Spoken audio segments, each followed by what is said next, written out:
ආයුබෝවන් සුබ සන්ධ්‍යාවක්. අද 2026 මැයි 16 සෙනසුරාදා. ප්‍රථමයෙන් ප්‍රවෘත්ති සිරස්තල. වනවාසලදී දුම්රියක් පීලිපනි අයෙක් අත්අඩංගුවට. ඊසාන දිග කාලගුණය තාමත් සක්‍රියෙන්.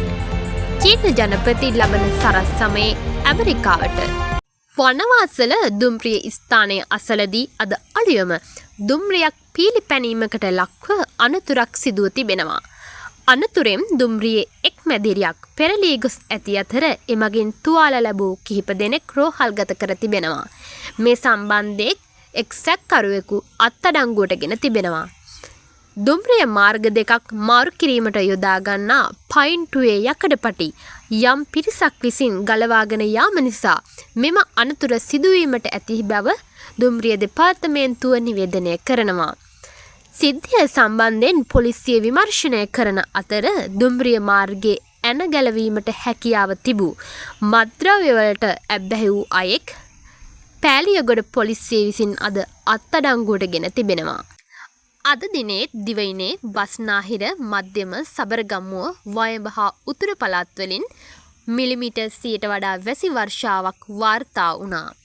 පසුගින දින කිහිපෙම ඇති වුණු අධික වර්ෂාව තත්ත්වයෙන් පවුල් 4000කට වැඩි පිරිස අවතැන් වූ අතර නිවාස 88කට අර්ධ හානි සිදු වී තිබෙනවා.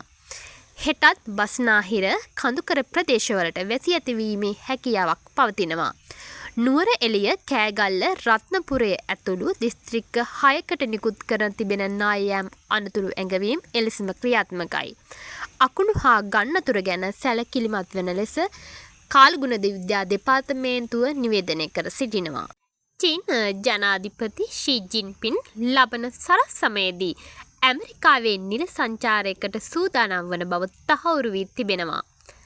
ජනාධිපති ඩොනල්ඩ් ට්‍රම්ප්ගේ ආරාධනයෙන් සිදුවෙන මෙම සංචාරය දශකයකට පසු චීන නායකයෙකු ඇමරිකාවේ සිදු කරන පළමු නිල සංචාරය මෙයයි.